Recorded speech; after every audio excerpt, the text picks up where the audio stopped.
my friends. Yes, I'm back. Okay, I went on my walk and my jog again this morning, but this morning I had to go at really, really early because it's supposed to be over 110 today. And believe me, it's already hot, and I already did the sweat thing. Yes, I did.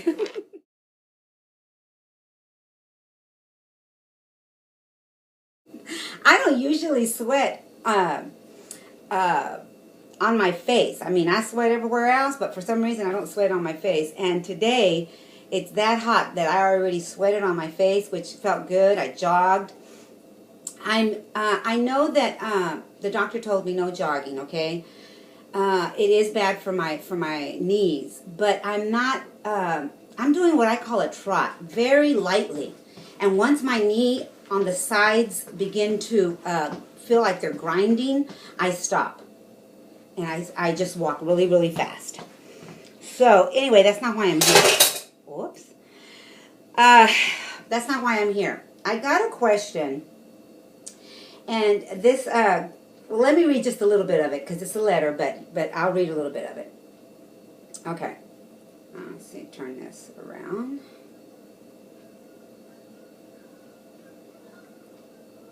Okay.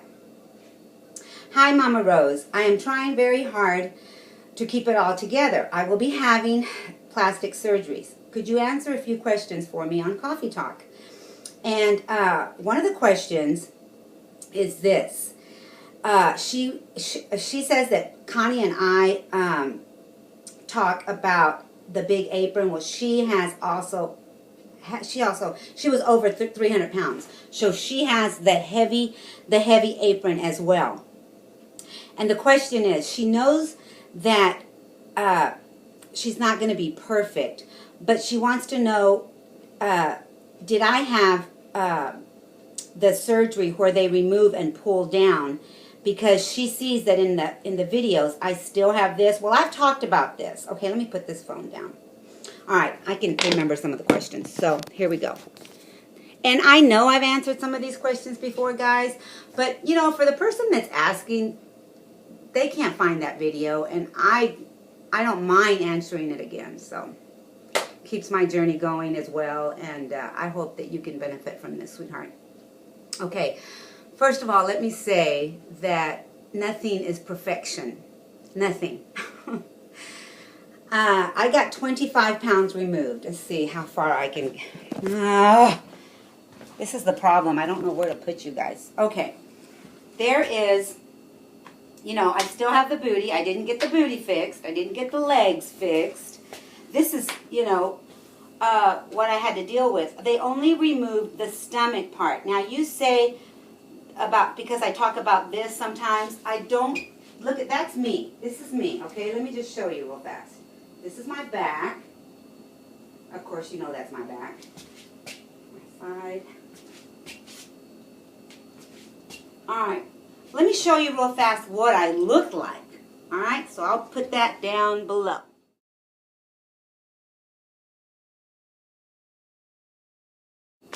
Now, back to where we're at. Yes, I got a 360, so I'm cut all the way around till about that much. And this did not get pulled down far enough. Now, you saw my before pictures. I was a big girl. Just by looking at my arms, you can tell I was a big girl. By looking at my legs, I was a big girl.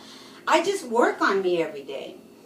Now, should it scare you to want to not have surgery? No. Honey, that apron was causing too much pain for me. I had 3 bed sores. They pulled up. It's not perfect.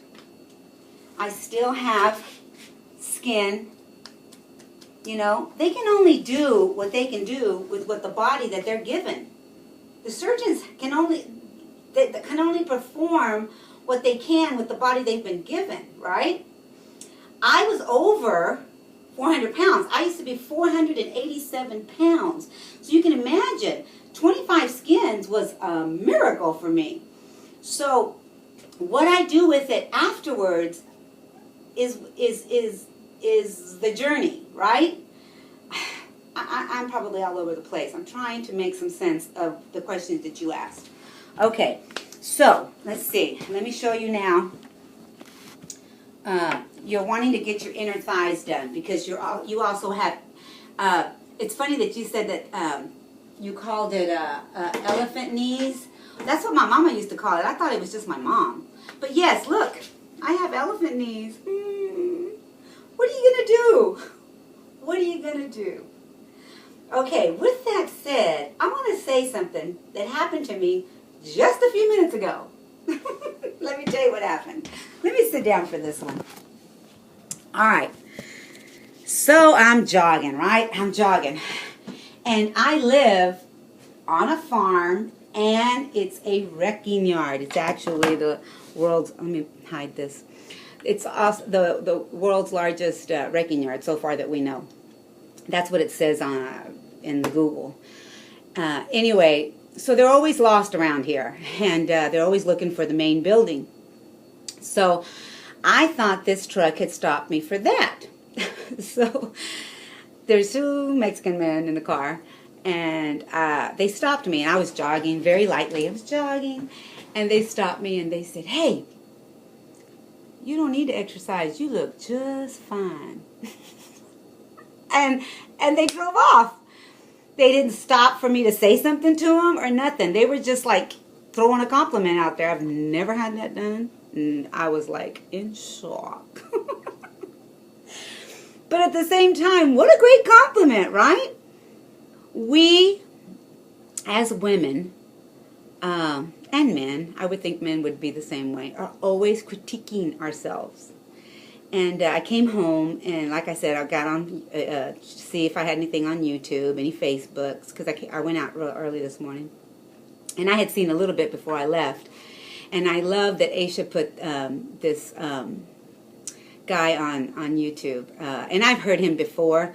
And I'll try and link him down below because he's an amazing encourager. And he talks about how we need to just love ourselves and not worry, don't worry about your flaws, But I work on my flaws. I'm not perfect, I still think I'm too busty.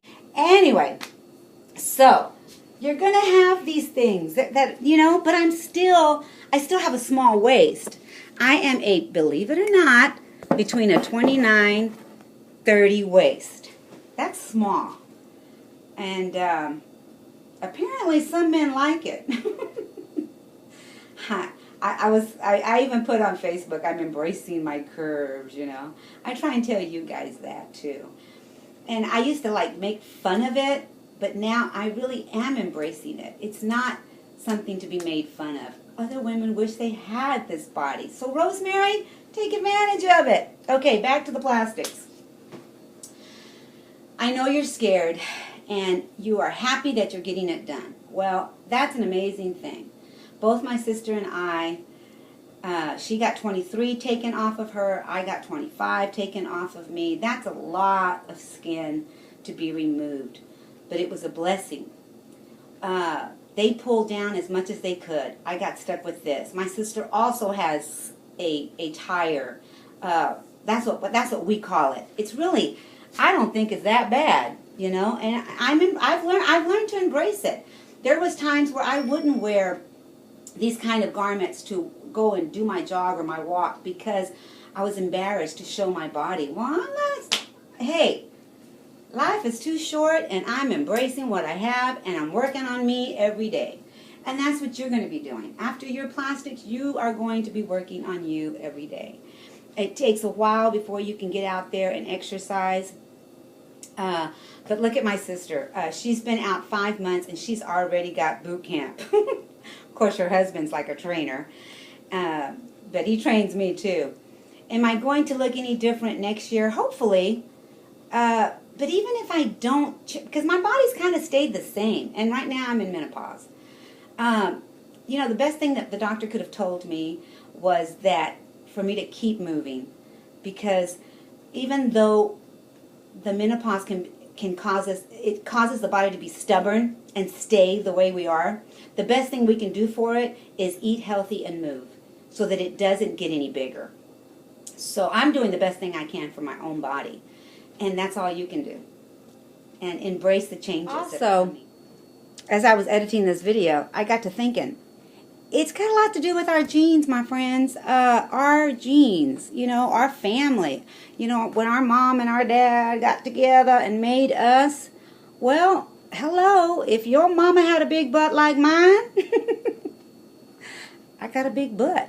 If your mama and daddy, you know, were short, you're going to be, you know, well, I had a tall dad and I had my mom wasn't as short as me, but anyway, it's in the gene pool. So we're literally wearing our parents' genes. That's what they made. That's how they made us. So, you know, for the longest time, I couldn't figure out, why can't I get looking like so-and-so? And why can't, well, hello, Rosemary. You're not meant to look like so-and-so. You didn't have that mom and that dad, okay? You had your mama, your dad.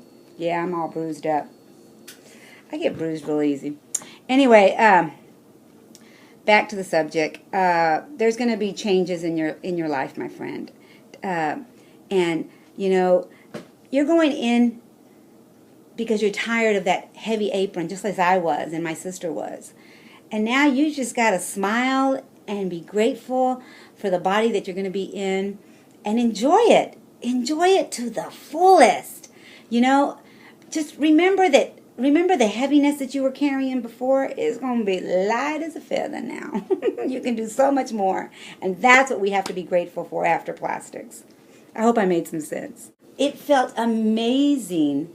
I remember the first time that I got up and walked, and I didn't feel like my whole body went this way. I literally could sit up, and it felt, I can't even explain it, how funny. But it felt like I had this weight that was lifted off me. And it was like, yes, yes. It didn't matter if they had left me with the flaps. It didn't matter if they left me with the little bit of skin. I didn't have that humongous apron that weighed me down when I exercised. When I only dreamed of jogging before. I get emotional. Ooh! Because I thank God for my body now. It's not a perfect body. No one ever has a perfect body, you know. It's the body you were left with, and you can still move it, and that's what I'm grateful for, that I can still move it. Did I answer your question, sweetheart? I hope I did. I always go around the bush. I talk too much. I'm at 12 minutes. Okay, guys, I love you. I came back because you asked. And that's what I should be entitling these, not coffee talk. I have no coffee in my hand, but because you asked. You go have your plastics and love yourself for what you were left with. Because you can always improve something. Even if it doesn't change the way you want it to change, the fact that you can move now, right? I love you. Hope I said something to you. Bye for now.